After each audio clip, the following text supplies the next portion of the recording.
We kind of didn't just wake up one day and go, do you know what? We want to build a business that makes boating easy and enjoyable, and that's going to drive everything that we do. It didn't just happen like that. It was actually a lot of hours that went into doing that work to think about, well, why do we really exist? And for us, reflecting on the lessons that we took from losing Dad, it changed our outlook on life forever, around what's actually really important and, ultimately what your quality of your life is measured by. Just thinking about that alone and what boating can actually do for people and the impact that can actually have on families and people's legacy. We thought, well, if we can make boating right and make it easy and enjoyable for people, then ultimately that means that they're going to be out creating more memories with their friends and having those experiences with their families. If you're serious about building a business that isn't just a hobby, I think it's absolutely essential to spend the time reflecting on why you're doing what you're doing. There's really, really hard days and really, really hard times. And at the end of the day, having a purpose of why you're doing what you're doing and something that's bigger than just selling boats is ultimately what gets you through those tough times. You're listening to the Rising Tidecast, the podcast for sharing the stories, the lessons, and all the good stuff from legends in the marine industry.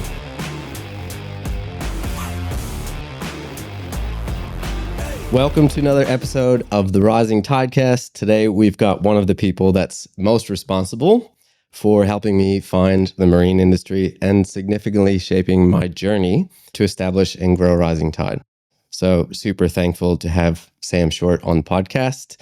Welcome, Sam. Happy to be here, Steve. Yeah, Sam's been a mentor and partner for the last few years. Sam is half of Short Marine with his brother Ryan. We've been on many great adventures together, haven't we? Over the past few years, we've had some great chats too. I think you are one of the pioneers in the industry, especially in the marketing side of things, but also in everything else that you do. And the reason why I think we get on so well is you're a big believer in marketing and story in marketing and the effect of like narrative marketing and how that plays a big part in, I guess, everything you guys do. You've been in the marine industry since basically day one, right? Yeah. Your dad was a well-known titan here in the industry in Australia, but you took a different path at first, right? Take us back. What was life like for you before Short Marine, growing up around, your dad and the whole industry, but being a part of it in a different way? I get asked this a lot, how we got into the industry. And, I think you hit the nail on the head in the sense of that we were pretty much born into it. Our grandfather was in the industry. He was a professional fisherman, and then he started his own boat company. He was just building aluminium, tinnies at the time. CL was the brand, and the Super Skua still got a pretty serious following. But so Dad was building them for my grandfather, and then, decided that he didn't want to keep welding, and so I loaded them all up on a truck and drove up the coast and started selling them. And that's when, Dad started what was his business, which was Andrew Short Marine, which was a boat dealership. Fast forward 26, 28 years, had built the biggest dealership in the Southern Hemisphere. And he was the dealer for a number of different brands, be it Sea Ray, Boston Whaler, Brig, Mercury. He was the biggest Mercury dealer in Australia for 25 years straight. For us growing up, we've just always been on and around boats. Mum and Dad split up when I was 7, and so we actually moved to the Gold Coast with Mum, but every school holidays when we'd come down, everything was boating. Dad had a way of very much incorporating his work into his life. And so whether we were coming down and we were, out on the hacking, rafting up next to friends and families, or we were out in our own, tinnies, or Dad was big into sailing as well. So we were always, sailing and doing deliveries. I still remember when I was about 10 years old, Dad was a Blackwatch dealer at that stage, and he was bringing a Blackwatch. I think it was like a 30 Blackwatch down from the Gold Coast down to Sydney. He loaded us boys on board and did the big trip offshore. But yeah, we've just always been on and around boats. And so when I was 16, 2009, Dad actually passed away in a tragic yachting accident. It was a routine race for them, prior to the Sydney to Hobart. Just a race from Sydney down to Wollongong, around Flinders Island and back to Sydney. It was kind of very, very standard and that night, seems like they were having some troubles with their GPS and things like that, and they run aground. And when they were rounding that island, and tragically, two people died that night. There was 18 people on board. Two of my other brothers were on board that night as well, which they managed to get onto the island and get lifted to shore and survive. So after that instance, as I said, I was 16. Ryan was 20. It was a very pivotal time for us and an age for us, just being, young men and coming into that phase of life. And so, it was around the time of the GFC as well. So, a lot of people in the marine industry were starting to do it tough, but it was about a year to 2 years after Dad's accident that his business, Andrew Short Marine, went into liquidation. At that point, actually, I was playing rugby league. I was playing, semi-professionally at this stage. And when I finished school, I got offered a contract to play for the Bulldogs in the rugby league, NRL. That's why it was a 3-year contract. And so I flew down from Sydney. It was a big cultural shift for me to be moving down and living in Bankstown. So I didn't last too long there, to be honest. After about 6 months, I got a release from that contract and I moved over and signed with Manly. Smart man. And to be honest, the people in the club was great. It was just a big adaptation for me, going from a kid born in Cronulla to living and growing up on the Gold Coast in Palm Beach, and then, moving straight down to Bankstown, Georges Hall. It was a bit of a shock. Just far enough away from the ocean. Ever since I've been growing up, I've been washing boats, detailing boats, driving boats and anti-fouling boats and things like that. And so I was doing that kind of part-time. And then when I was, about 20, I was playing at Manly, and I had a really bad run of injuries. I think I had like eight surgeries over like a 2.5 year period, 3 hip operations and a full groin reconstruction, which that ended up kind of being the end of it for me. I couldn't play anymore after that. Still can't really run to this day because of that. So I've seen you run after a few beers, honestly. yeah, just not fast. I've always been a very driven and ambitious, competitive person, and so when I stopped playing footy, which was that was always a childhood dream of mine to play NRL, and I was putting every waking minute of energy into that. It was a big change for me, and at that point, Ryan had started Ryan Short Marine, which was the slipway at the Spit, doing all of the, to do all the anti-fouling and prop speed and polishing and things like that. So I started working for him probably close to 12 months. And then he got asked to deliver a boat, a Sea Ray 60 Sundancer from Sydney to Malaysia. That's a wild story.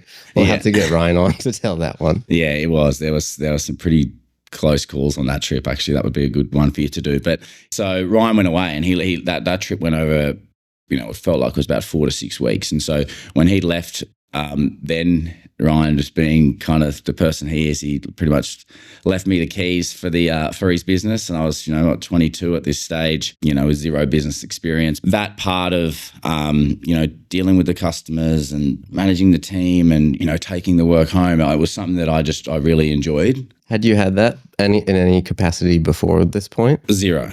What did it feel like when you were just like, oh, wait a minute? Was there a time when you were running the ship where you were just like, I really love this? Yeah, definitely. I mean, I was probably a little bit naive as well at the time. Well, not probably, I was.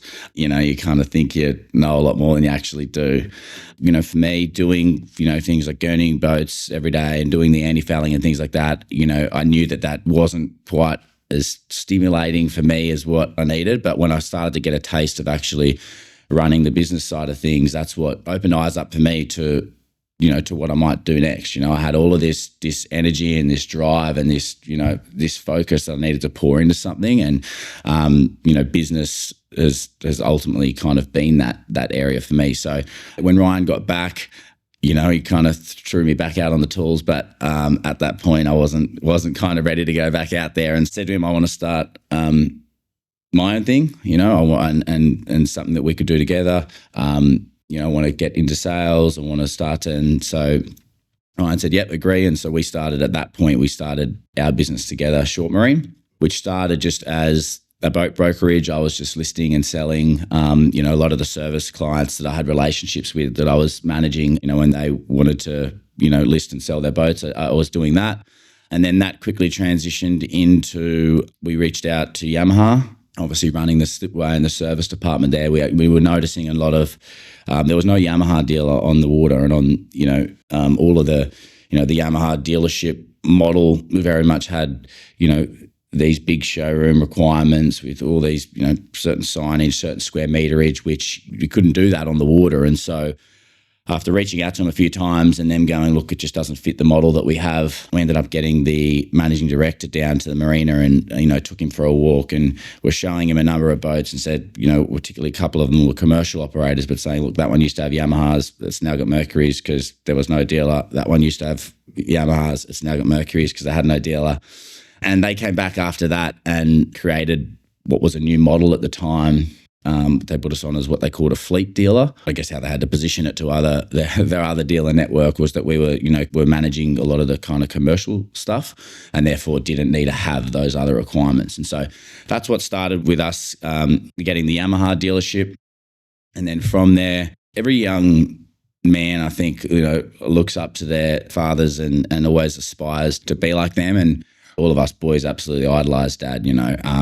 He was, particularly for the life and the business that he'd created for himself, he was loved by everyone. He had a great network. It seemed like his life, as I said, the way that he managed to incorporate his work with his personal and family life was something that we always aspired to. He was always traveling, going over to dealer conferences and things like that. And I just remember always kind of looking at that and also the business that he'd built, and was kind of like, would love to do that one day. And so a lot of that drive probably came from that. But at that point, we had the Yamaha dealership, and then we were at the Sydney Boat Show. And at this stage, we were trying to get a boat dealership, essentially, and just thought naturally that kind of, center console, fishing boat, offshore boat was a bit of a good market that we could get into.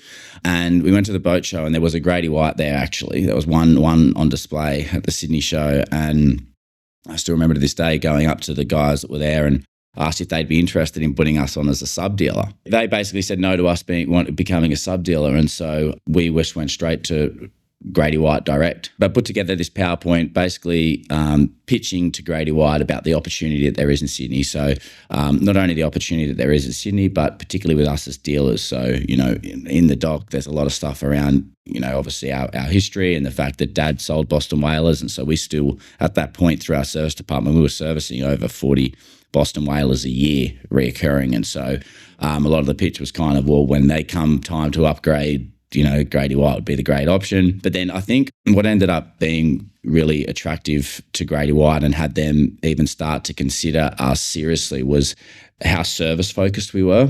So because we'd started, our business was largely a service business at that stage, and now knowing them and where their values are and what they value in dealers is everything about the service and the customer experience. So, but the pitch to them was the opportunity, and then sure enough, they agreed to meet with us, and so we flew over there. Ryan and I was 24 at this stage. Ryan was 28. And we spent 2 days with them, went through the factory, we sat down, we were interviewed by the president and vice president and a number of the key staff there. And it got to the end of the second day, and they essentially said, okay, well, we've thought about it and we want to give you guys an opportunity to become the dealer for New South Wales and Australia. And they said, but we need you guys to order 4 stock boats, one of each, they pitch, one from say 18 to 23 foot, one from 23 to 30 foot. What was the size of that order? It was about 1.8 to 2 mil, which back then, this is 2016, at least that order these days would probably be more like 5. But probably before they said, okay, we're prepared to give you a dealer, they said that they've thought long and hard about it. And, one of the biggest challenges, they were like, whilst we like you guys, we think you're great, we can see your passion, we can see your drive. They said, you're 24 and 28. They said, our next youngest dealer we have in the dealer network is 45. And they said that, our client is the same sort of clientele that would buy a BMW. And they said, and you would never walk into a BMW dealership and be greeted by a 24-year-old and a 28-year-old. So it took them a bit to overcome that, but I think they could see the passion and the drive in us and gave us the opportunity. But the final kind of litmus test for them was to see if we could put our money where our mouth was. To this day, they still don't force us to stock any boats. And is that unique with dealerships in general? Yeah, big time. We were used to seeing, through Dad's days with Sea Ray and Boston Whaler, I mean, there were minimum stocking requirements that you had to meet or you'd lose the dealership. And it was very much volume based. And what we see now with Grady White is they have, we could sell one boat a year and not hear from them. But if we could sell 100 boats a year, but if we get one poor customer satisfaction survey, we'll get an email from the president. So that's just, that's a little bit about Grady White and their uniqueness. But, looking back now, because they have never asked us to stock that many boats again, I think it was a very intentional move on their part to see if we actually had the financial backing to be able to, facilitate a dealership. Straight in the deep end. Yeah, in their nature. Well, at that point, it was difficult because they asked us to order, let's just say $2 million worth of boats. We didn't have $2 million. We're 24, we're 28. We didn't inherit a cent from Dad and, his business that he'd built. And anyway, they said, okay, so if you order these 4 boats, we'll give you the dealership. And we just said, okay, let's do it. What a test. Young and driven and just going, yep, we're going to make this happen. It's funny because that's one of your values. Doesn't that exactly align with that? That's right. And so part of that ordering those boats, though, was that they needed a 30% deposit up front. The rest of the money was due, I think, 3 months later.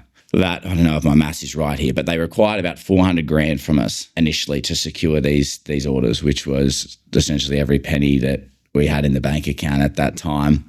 And so we went away and that night transferred the $400,000 to Grady White and said, well, we've now got about 2.5 months to figure out how we're going to come up with the rest. That's amazing that you got Grady White and made that big impact. But what I find, because I know your story, is that full circle part from your initial contact with Game and Leisure about Grady White. So how does it continue from there?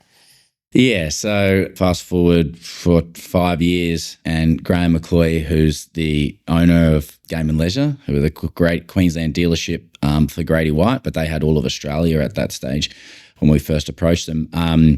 He was getting to the end of his career. He was getting a bit ill, and long story short, the opportunity came up for us he was looking to sell the business to get out of it. And so whilst we had some rocky years in those early years of our relationship, just being the New South Wales dealer and they being the Queensland dealer, we ended up forging a really good relationship with him. And when the opportunity came up to buy his business, there was another person that was in the race for it as well. But we ended up winning that, if you will. And that's what started for us the opening of the Gold Coast office, but also the acquisition of brands like Viking, Valhalla, and Regal as well. And we, became, particularly for Viking and Valhalla, we became the Australian distributor at that point, which is where we are now for Grady White, for Viking, for Valhalla, for Capelli. And then we have, Regal and now Chris Craft up in Queensland as well. And that's one thing a lot of people ask a lot as well is is this business Dad's business and, are we kind of carrying it on? It's not, we've started Short Marine with 0 employees and, in a lot of respects, $0 in the bank account. And so there was one key person in particular, one of Dad's friends who's very much, been a godsend for us along the way, particularly at 2 key points of us building the business. And the first one was when Andrew Short Marine had shut down and Ryan had started Ryan Short Marine, the slipway. At that time, he was required to come up with 3 months rent, which was, it was $60,000 at the time. And I remember Peter Gregg, his name is, who was one of Dad's really, really close friends, came in and fronted that initial deposit to start Ryan Short Marine. And then... Why do you think he did that? Probably 2 things. I think number one is probably obviously the respect that he had for Dad. So, he ended up buying a few boats from Dad. He was the CFO of Qantas at the time, and then he moved on. So, but I think he had a lot of respect for Dad, and then I think probably the other part was him seeing the way that things went with Dad's business and all of that side of things. He probably saw something in you guys that he knew that this was not only going to help you out and continue the legacy kind of in a different way, but I know you guys both have an incredible work ethic and you just make it happen all the time. I'm assuming too that that's something that I see but also probably something that a lot of other people see. Like, how are these guys doing this? And you just make it happen. So yeah, I think that's a big part of why someone would just go, here's 60 grand. I appreciate that, Stephen. Initially, that was back in 2012 and this was when we'd approached Grady White. This was 2017. You know, it was the same thing, you know, so we'd paid the deposit and we're like, well, we've got two and a half months to come up with, you know, the rest of this money. And, you know, we'd put an email together and sent it off to Pete and said, look, this is what we've just done. And, you know, we'd love to have a meeting and chat about it when you're back and, you know, just see what we can do. And I still remember he just wrote back at the time. He said, boys, I'm in Vegas for a work thing. He said, I'm in on the boats. Chat when we're back. And then so he did. He organised and transferred the rest of that money. He did all of it on the handshake. You know, to this day, you know, he never even asked for a cent of it back. We managed to give him some of that money back when the business was in a position to. But you know, reality is like looking back on it now, like, you know, there's no way we'd be where we are today, like without him. So how important do you think mentors and people like Peter, whether it's financial support or just business advice or personal support outside of, or, you know, it's all kind of intermingled these days anyway. Like, how important has that been to you personally and also the growth of, you know, Short Marine and what you guys are today? Yeah, I mean, it's been like absolutely critical. And not just him, we've been lucky to have a few of Dad's close friends that were, you know, super successful businessmen that have been involved in the business and still are. You know, they very much form, you know, a type of advisory board for us. We're very, very grateful to have people of that caliber who have not only given us direction on certain things when we've needed it, but to also, you know, do things like, you know, what they've done in the past financially as well to help make those things happen. So to kind of get us back on track, the story. So yeah, so we ordered the Grady White boats and then had them arrive in, and it's just kind of been like go from there, really. We managed to get International Dealer of the Year in our first year. That's wild. Yeah, it was actually. And we hadn't won it again until last year, actually. So yeah, we had Grady White. We had Grady White for a few years, and we were having a lot of good success with building the brand there. How many boats did you sell in that first year to get International Dealer of the Year? Like 26. From 4 stock boats, yeah, to 26 boats. Yeah. What do you think Chris Carroll and the rest of the team, after that first year of like, let's see if they prove themselves, what would have been going through their head? I don't know. I mean, one thing I will say is that Chris Carroll, who is the president at Grady White, as you know, and you've seen this, Steve, she has a lot of time for us and she's done a number of things, you know, for us, particularly from like a mentoring point of view, that, you know, I haven't seen her like do for others. And so I definitely do kind of question at times why she's, you know, so, you know, giving with her time and her wisdom and things like that to us. You know, she's been there 40 years. She started when she was, you know, around our age as well. And I think she probably does see a lot of her in us, particularly with just how ambitious we are and passionate about what we do. Having those runs on the board early obviously, you know, helps as well. I think so. They would have been shocked. They would have been like, what? Where did these guys come from? They're actually quite a conservative company. So like, again, looking back on it now, like they take very little risks, you know, with things. So I think that no doubt there would have been, you know, around that board table, there would have been some serious sort of question marks around giving us the opportunity. And you guys are the outliers too. Like, you know, as far as the dealer network goes, definitely a bit different than the rest, but share that same kind of passion and drive that I think what it takes to be successful in the industry and what you guys have done. It's a good point you bring up. Like, I think a lot of people think that the marine industry, like we see a lot of people who have been super successful in business outside of the marine industry. They get these dealerships because they have the financial backing to say to the manufacturer, hey, we'll order X amount of boats. But there's very few, almost none, that have actually ended up working out. And I think it's because people see the boating lifestyle and think that it's, you know, relaxed and, you know, you're on the water and how hard can it be, you know, selling a boat to someone.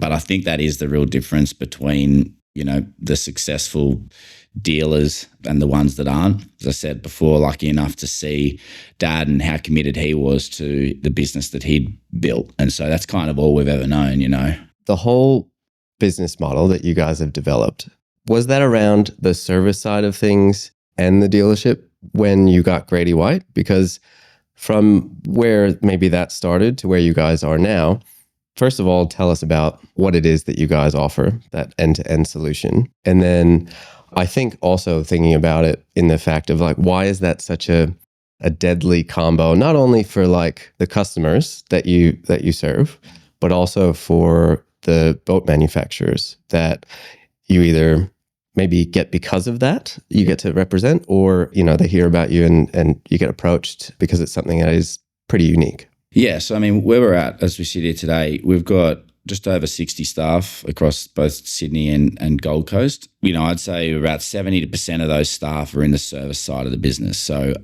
you know, we are the only dealership in the country that has all in-house, a team of mechanics, a team of electricians, a team of shipwrights, a team of detailers, and a team of anti-foulers. They're what we've identified as the 5 core and main services that a boat needs. And it was driven, whilst yes, we started in service, I think that is in with just the slipway, Ryan, and just the slipway, us adding on these other departments. So, you know, that's kind of naturally where we started. But, you know, us adding on these other 4 departments, it's a core piece of what we do, and it's a core thing that we identified very early on that was what was missing. You know, we often hear that saying a lot of the time, 2 best days of a boat owner's life, the day they buy it and the day they sell it. And I could just never for the life of me figure out where that saying came from, because boating for me had only ever been the best times and the best memories that I have had. And when I really started to like look deeply into that, and I'd start to question people on why they would say that, or I'd start to look at people that were selling their boat and then getting out of it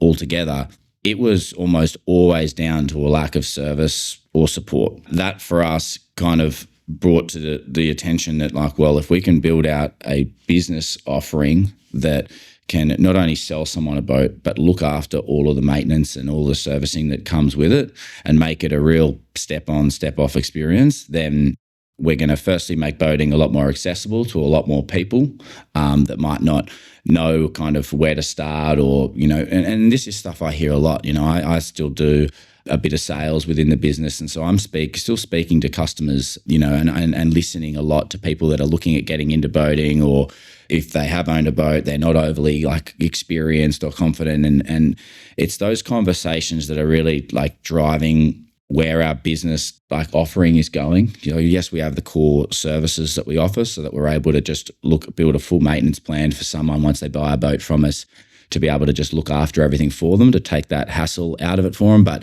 other things that we're starting to incorporate into the business now, like, you know, we offer unlimited driver training for anyone that buys a boat from us, just because we know that, again, a common thing that we were seeing with people is that people weren't using their boats because they weren't confident driving them. For us to see people using their boats, the more they use the boats, the, you know, the more enjoyment they're getting out of it. And then obviously the more likely they are to stay in boating altogether. And so that like end-to-end service offering is a really big part about what we do. It actually drives everything that we do. The vision statement for the business, which you know, Steve, is to make boating easy and enjoyable so people can create more memories, and as a result of that, live better lives. So the reason that you've added those things and the reason that you keep iterating on the offering and adding to it is because you listen to the customers, right? Their experience with you is the number one focus, which I think is one of those main reasons why that's a deadly combo for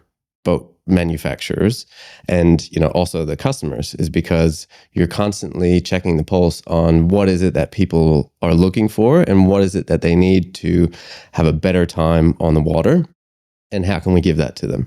And I think that is something that's super important and unique, unfortunately, in a lot of businesses. But I think that's also due to you digging into the why of why you do business and the effort that you've put in and Ryan's put in and the whole team about really understanding, like, holistically why you guys are here doing this, why people even come to you from that side of the why of things.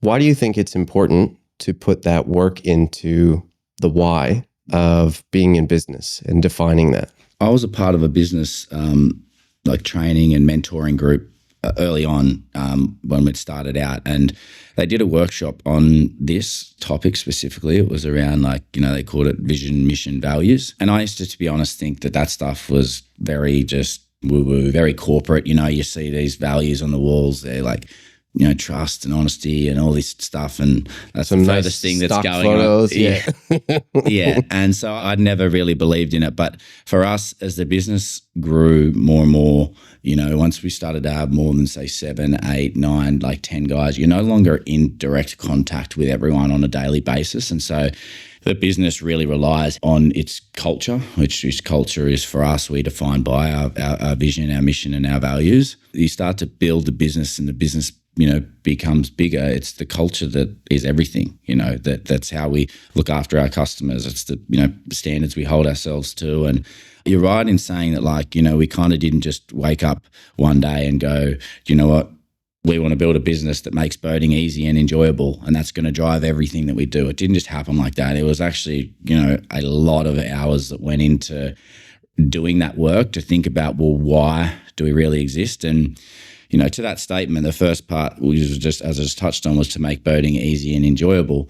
The second part to that statement is around to enable people to create more memories and ultimately live better lives. And so a big part of that reflection piece was for us reflecting on, the lessons that we took from losing Dad, and particularly losing him in the manner that we did. It changed our outlook on life forever, around what's actually really important. And when you think about your life at the end, and I think it's important for people to think through life in that lens, and you think about what it's really, ultimately what your quality of your life is measured by.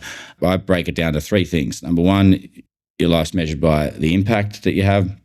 Number 2 is by the quality of your relationships. And number 3 is the experiences and memories that you create. And, for us, not having Dad here anymore, all we have left is the memories that we had with him. And for us, 90% of those memories were boating and being on the water. And so just thinking about that alone and what boating can actually do for people when it's done right, and the impact that can actually have on families and people's legacy, we thought, well, if we can get this boating thing right, because going back to what I said before, a lot of people do boating but don't do it right and have poor experiences.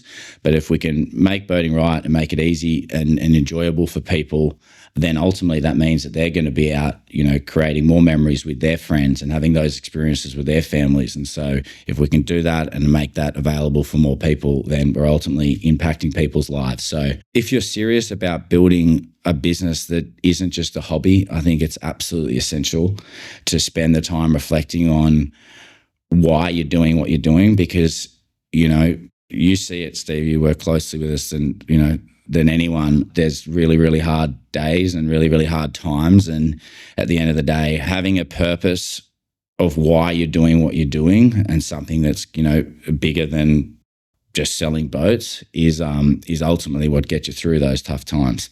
The way that you guys tell that story to your customers and through the services that you provide, I think is super powerful, right? And it comes from a genuine place too.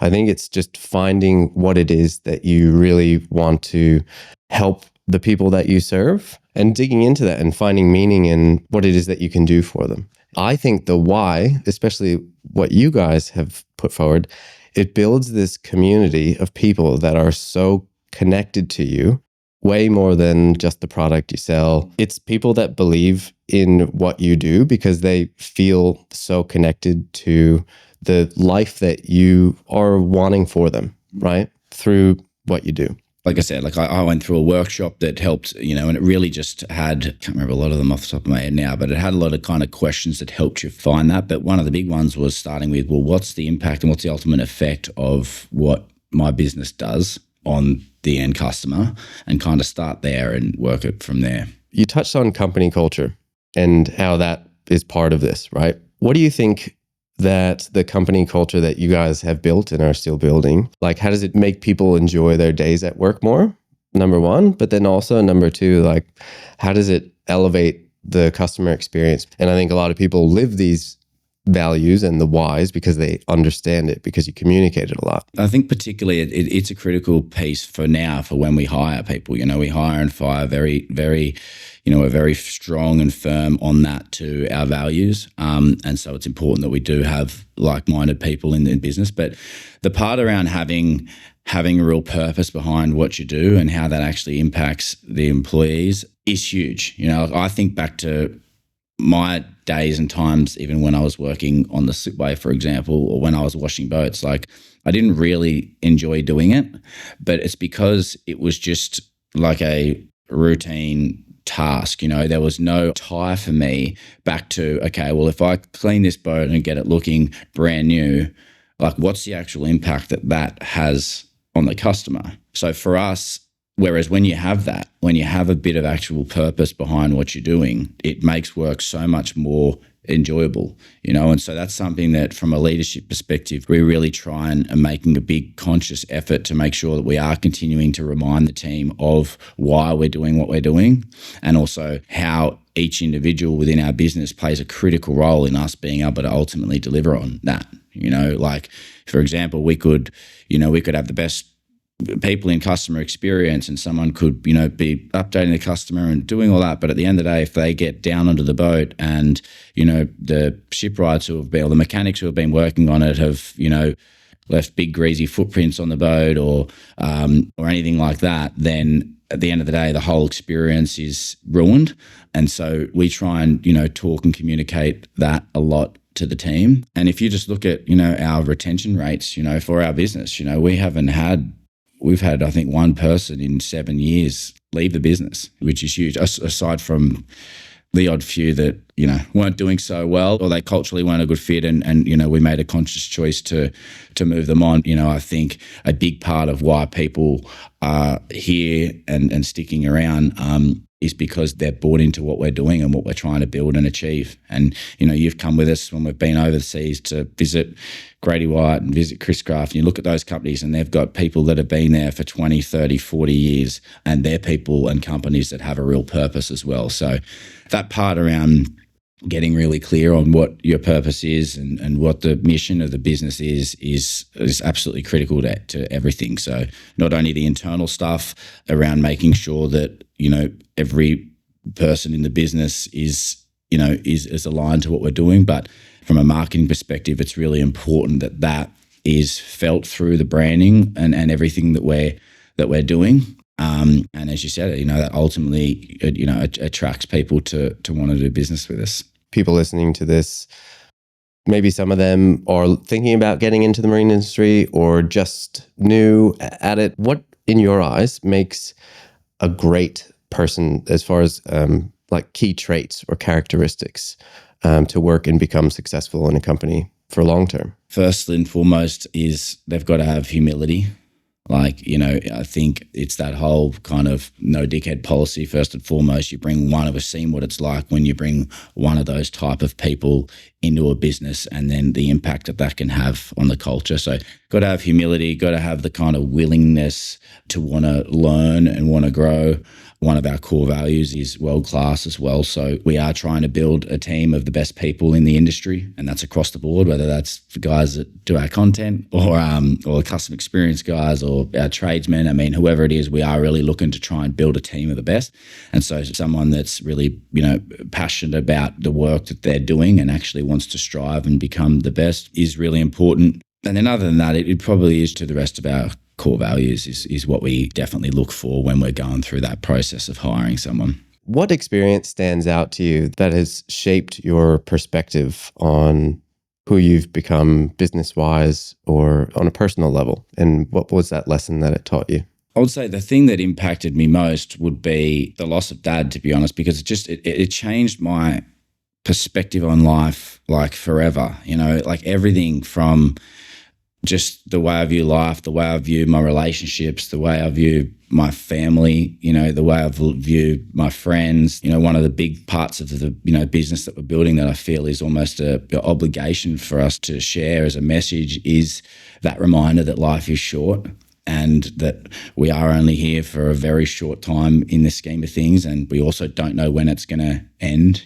I see and hear so much. I have so many customers that are coming to us at a point in life where they've just had, they've just lost someone, or they've had some really big health scare. Or I don't like the fact that it takes for something like that for people to change the way that they live. And so whilst it was really hard for us in those first few years after losing Dad, like reflecting on it now and after getting through that tough kind of mourning period of the loss of him not being here, it's turned out to be, the greatest thing, in a lot of ways that has happened to me, because it's completely changed the life that I live, even just the decisions that I make on a daily basis around, I just want to live a really good life, the type of life that if, I was to drop dead tomorrow, one that I'd be really, really happy and satisfied with. It does really say a lot about character and also, your willingness to not dwell on those things, but learn from them. Another big lesson would be,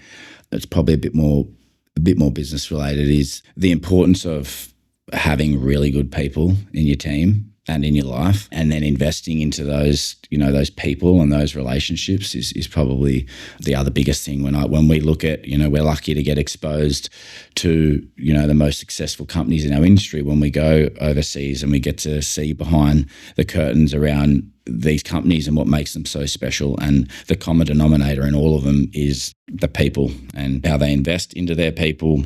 That's a huge lesson that now we carry forward, and it drives a lot of the decisions that we make. It's great that the brands that you guys do represent are open about that stuff. They would want to see you succeed anyway, you'd hope, but it's great to, I guess, mirror some of those values and takeaways from those trips that we do. You come away from that and you just have you have so many ideas of how to implement what you just learned, and it's something that's rare. Not everybody gets to experience it. What's one of the biggest challenges you guys are facing in business now? There's definitely been a bit of a change in the industry and in the market right now. I've always kind of done, I guess, naturally is view these challenges as opportunities, and opportunities for us to change the way we operate and to ultimately be better. And so, the biggest probably challenge and the focus for us in the business right now is around sales, sales and marketing, like getting customers. So, the amount of inbound inquiry has definitely slowed down.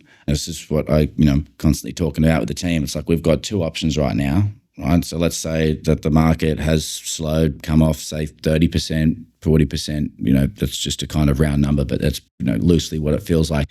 We've got two options. We can either continue to do exactly what we've been doing for the last 5 years, and we'll experience as a business a 30 to 40% drop, or we can look at what we're doing and completely change what we're doing, because there's still a market there. It might only be 60% of what it used to be 100%, but there's still a market there. Or we can look at what we're doing, change how we operate, and level up in every single area, and then ultimately make up for that drop and keep the results constant. And I'm kind of proud to say that we've done that. In the last month alone, we've sold more boats in the last month than we had in the previous 6 months. But it hasn't just kind of happened. There was obviously the boat show, but we're looking at doing a lot more stuff internally, being a lot more proactive with how we're running our sales teams, what we're doing from a marketing perspective, but looking at how we can, generate business essentially. So there's been a big shift in the way that we are operating, because we don't just want to sit and wait for the phone to ring or wait for that email inquiry to come in like most people do, and like we've been able to do for the last 7 years, and we've been fine. It's just there is a notable shift right now. And the exciting thing that I try to communicate to the team is that, like, yes, we're going to change the way that we operate right now, but we should come out the other side. And when we come out the other side with this new way of operating and the market picks back up, then we're going to have more sales than we know what to do with. So that's largely also due to the brand that you guys have built. I've seen it grow since we've been working together for a few years now. On the marketing side of things, I know there's a lot involved in the brand growth and your reputation and stuff, but from what I see, it's a lot of sharing the stories that you guys have and pulling back the curtain and talking about the why. So also a bit of narrative marketing, right? Which I think is super powerful, which is, I think, what we riff on a lot and what we connect with, digging into the deeper meaning to the stories and the services and the events and stuff like that. What's your thoughts on narrative marketing and how that's played a big role in that? It's honestly, it's been huge. I think, at the end of the day, people buy from people.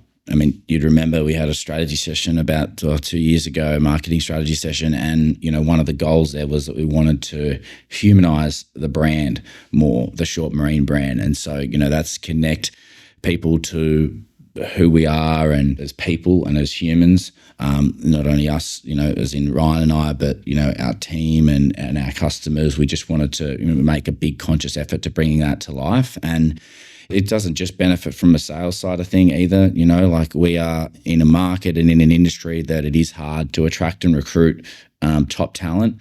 We're finding it a lot easier now to attract and recruit top talent than we ever have before because of the brand that we've built, and the amount of interviews that I've sat in with people that we're looking at hiring, and they've like, oh, I've watched all the videos. They just want to be a part of a brand that stands for something. And so it's all well and good for us to do what we're doing internally in terms of bringing that stuff to life. But the more that we can do it through content, it not only helps attract customers, but actually attracts like key staff as well, which is the core component in being able to grow the business and achieve what we want to achieve. I mean, as well, when we go over to the US and we go to the different dealer conferences or the boat shows, we've got people all around the world that are talking about the type of marketing and the videos and things that we're doing, and just how impressed they are. I had one of the top dealers even at the Grady conference last year come up to us and want to just spend some time picking our brain. He said, he goes, I send all of your stuff to our head of marketing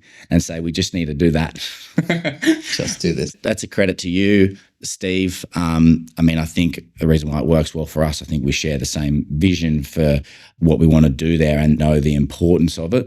I think there's probably two reasons why a lot of people don't do it. Number one is they aren't really exactly clear on what their purpose is, what their story is, their why. And then the second piece is it's not something that you see a direct result from often. Like sometimes we might do a story, might be a fishing story, and someone might have watched that video and come to us. That's very rare. It is, the whole branding play is a long play. It's one that I feel it gives the greatest return, but it's not something you often can get a direct result from that you can attribute to. So I think that's probably another reason why people don't invest in it, because they don't get to see that direct return. But if you know it works and you just commit to it, what was it about seeing it in a long time horizon for you that said, I want to do this? I want to get somebody to be with us for the long term and build this brand with us, because the understanding of, okay, we're building something big here, and the content, although it's an investment for you guys, I think it's paid for itself many times over, but it's the long play.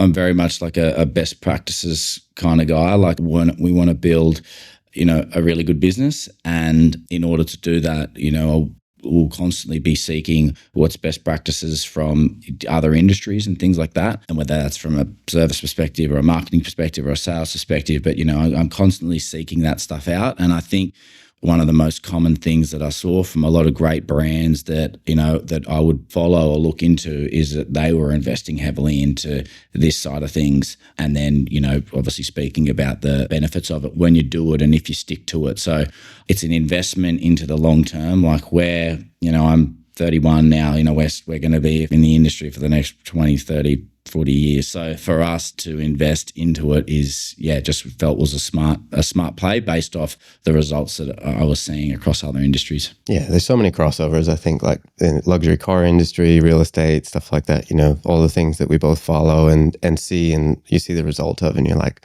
you become part of that brand that you watch all the time, and you really enjoy it and you feel connected to it, even though you might not do business with them now. I think it's really powerful. What's been an unexpected benefit of doing the content marketing that we do? I definitely didn't expect the benefit that it would get as it relates to, employees and building out a team. Not only building out a team, also retaining a team. The team obviously see all the videos and things that we put out. And whilst we try and, incorporate a lot of that stuff as in sharing customer stories or, talking about our why, whilst we'll try and share that a lot as much as possible with the team, when they see these videos that actually bring it to life, these are guys that might be an electrician that's just fitting the screens on this thing, but then they go and see a video of that boat out actually being used and the benefit that the customer has, is receiving from it. I think it gives them fulfillment as well. So it's not just about attracting people, it's also like a really good retention tool as well, because people feel like they're a part of something.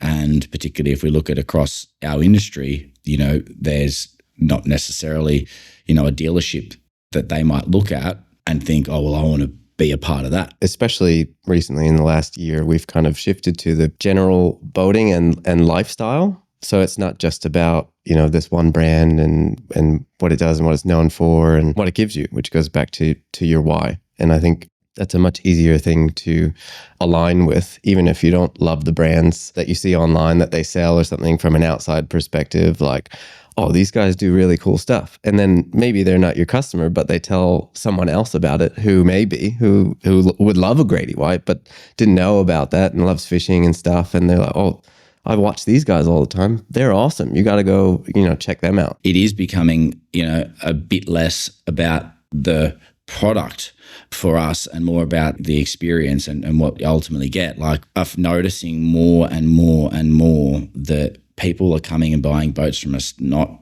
necessarily because of the brands that we sell. It's because they want that service or they want that experience or they want to be a part of, their shootouts or like our events and things like that. So I think also for us seeing those results, and particularly for me, as I said, to like the fact that I still do some sales, like I'm still, interacting and speaking and dealing with customers. And so I'm, paying close attention to what they're saying. And when I see and hear a customer that, may even prefer the boat from another dealer, the fact that they want to buy from us because they want the service and experience that we give is also probably what's given us a bit more confidence to double down financially on, that side of things, the marketing side of things. Crazy when you told me that, like people switching brands from like owning how many Boston Whalers, but then going to a Grady just because they see what you guys do and you put it out there and they feel like it's something greater than just the boat that they're going to buy.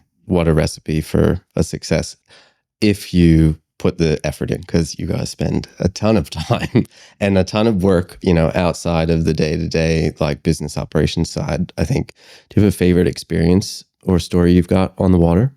Every time we go out on the boat, and you're with your closest friends or you're with your family, like it's a memorable time.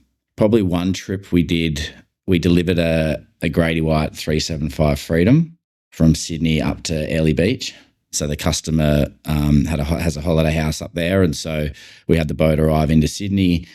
We did the fit out and did everything that we did there, and then we took the boat up north. And we decided to make a bit of a trip out of it. We picked a couple of friends up from the Gold Coast when we got there, and we did it over about 5 days. That trip was definitely probably one of the most memorable in recent time. I have another memory that wasn't necessarily overly positive experience. It was actually when I was a bit younger, when I was 15 or 16. It was right before Dad's accident, actually. It was the last Sydney to Hobart he did, and then was in a big boat. It was a big 80-footer Shockwave. So he finished the Sydney to Hobart. We met him down there, and then like 2 days later said he wanted us to do the delivery back, to take the boat back.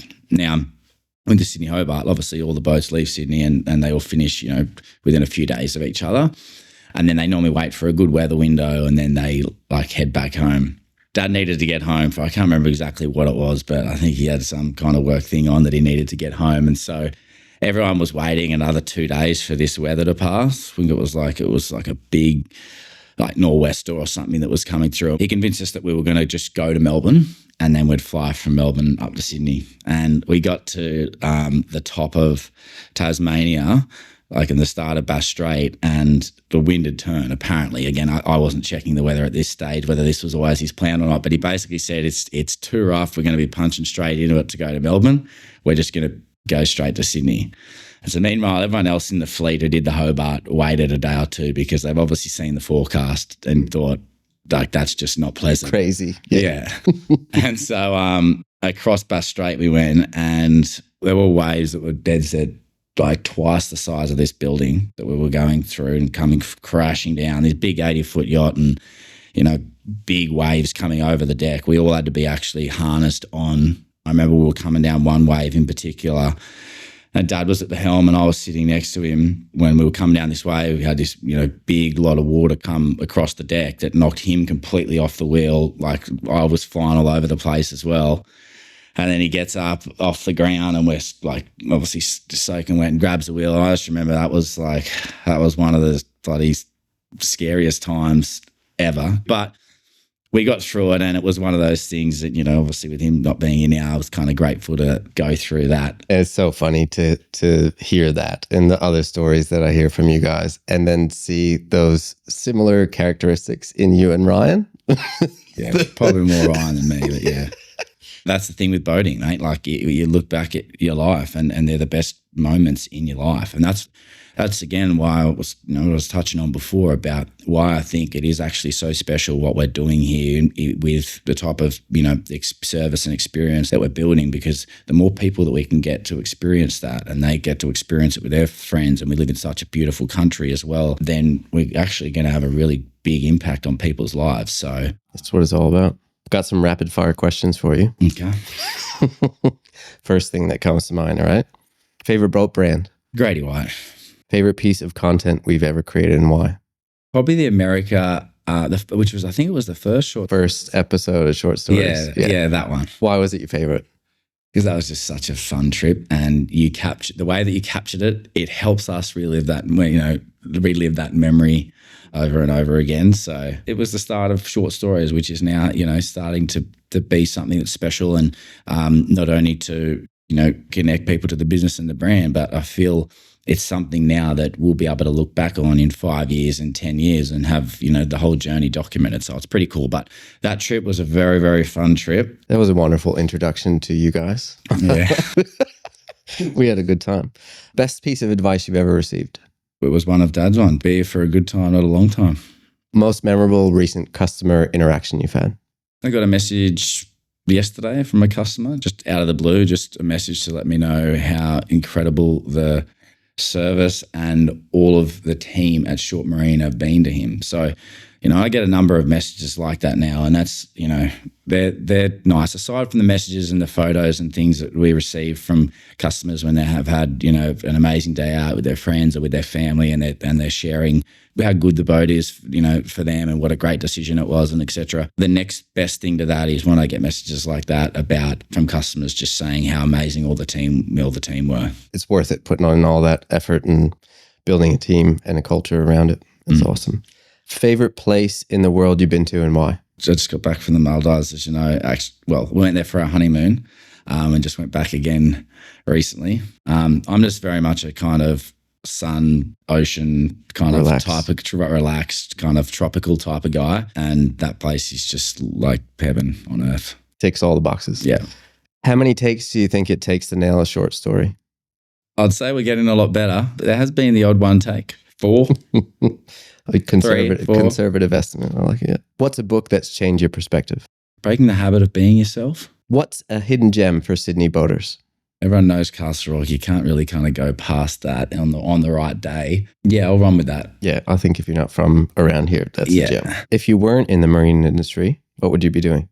Well, I was trying to play footy, as you know. That didn't work out. You wouldn't be in Parramatta, I know that. Thanks, Dan, but yeah. What's the most challenging aspect of running a marine business? We have an amazing team, but definitely the management of, you know, a large group of people like that takes a lot. And it's not like what a lot of people say where they're like, oh, it's so hard dealing with people. It's not hard dealing with people. In my view, we're dealing with good people, but to kind of structure the business in the right way and make sure that everyone's kind of motivated and engaged and what takes a lot of time. A lot of mental bandwidth for sure. What's a skill you wish you had? I wish I could sing really well. I like it. Yeah. All right. That'll be on the cards for next year. I mean, you've seen me in karaoke, haven't You do put in a good effort. you? I try hard. It's more of a stage presence than a...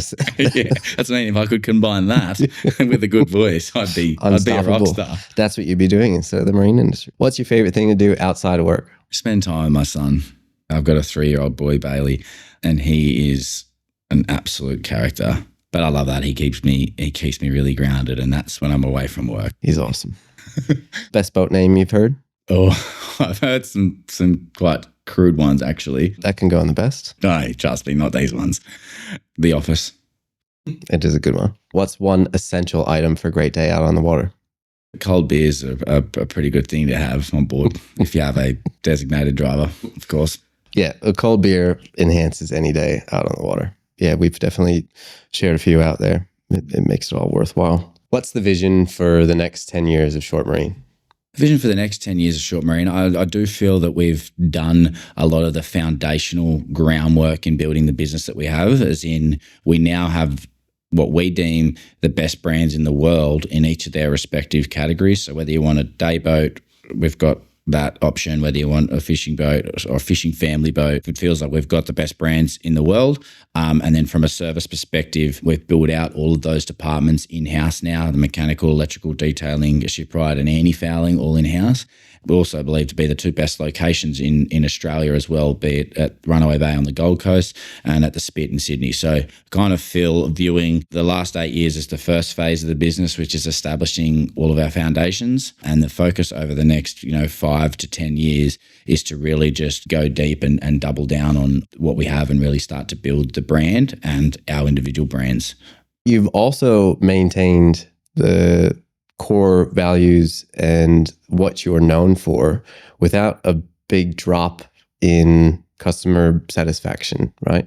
What was the key to making that happen as you're growing the team? It was getting really clear on our vision and our mission and why we exist. And now it's just important that we continue to communicate that and ingrain that into the culture and what we do. Whilst we've come a long way and we are in a good place right now, our mission, this is our 10-year goal, is to deliver the best boating experience in the world. It's an ambitious goal. I remember when we first threw it out there to the team, I think we only had 10, 11 people in the team. And I remember they looking at us like we were crazy. And whilst it's still, can be seen as crazy, it's something that I'm, incredibly determined and, passionate about. And we're not going to stop, iterating and improving our business until we get there. And so, like I said, foundationally, we've got all of the things in place, but for now, it's just to continue to elevate and improve the customer experience. Why do you think that's important for a business owner, especially in this industry, right? So your big, hairy, audacious goal is being the best in the world, whereas we're in Australia a pretty small player on the scale of things, the amount of people per capita too that are interested in boating. Fishing is the most popular, I believe, recreational sport in Australia, but boating, because of its expense and what it takes to maybe own a boat here. I understand why people look at you a little bit crazy when you said that, but how does that play such an important part in, driving you guys and the success that you've had?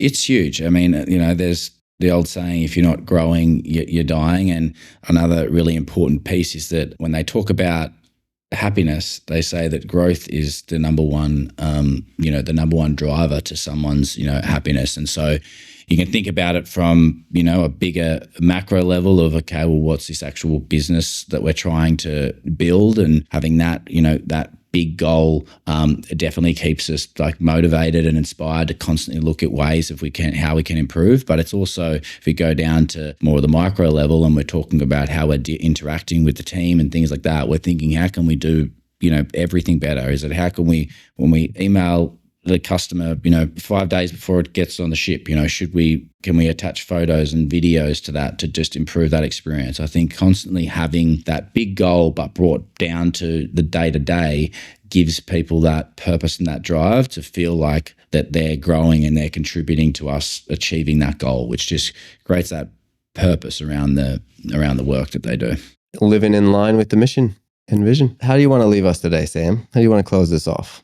We touched on it a little bit throughout, but I think it's important that people hear a lot more, but the fact that life is short, and I think it's important to live every day with that in mind and let that drive the decisions of what you do, and whether that's the next holiday that someone asks you to go on, or whether that's you're thinking about buying a boat but you're not sure of whatever it is. Make those decisions with the fact that you're going to die one day, and so make your time while you're here as enjoyable as possible. I love it. Say yes. Just say yes. Nothing bad happens from saying yes, does it? Sam, thank you, buddy. You're a legend. Very thankful to have met you and appreciate you sharing all your wisdom and perspective. If you're looking for a top quality boat from some amazing people, Grady Viking, Valhalla, Regal, Capelli, or Chris Craft, with the premium experience to match, Sam and the team at Short Marine is the only place you want to go. Check them out on socials. You can see all of our work together and the rest of it. And thank you so much, mate. I appreciate you being here. Let me know what you loved about today's conversation. I'd love to tell more stories of legends like Sam, of people in the marine industry. We can all learn from the greats. So share this episode with someone you think would love it, and subscribe where you heard it, and send some of those legends my way too, so we can hear their story. Catch you on the next one.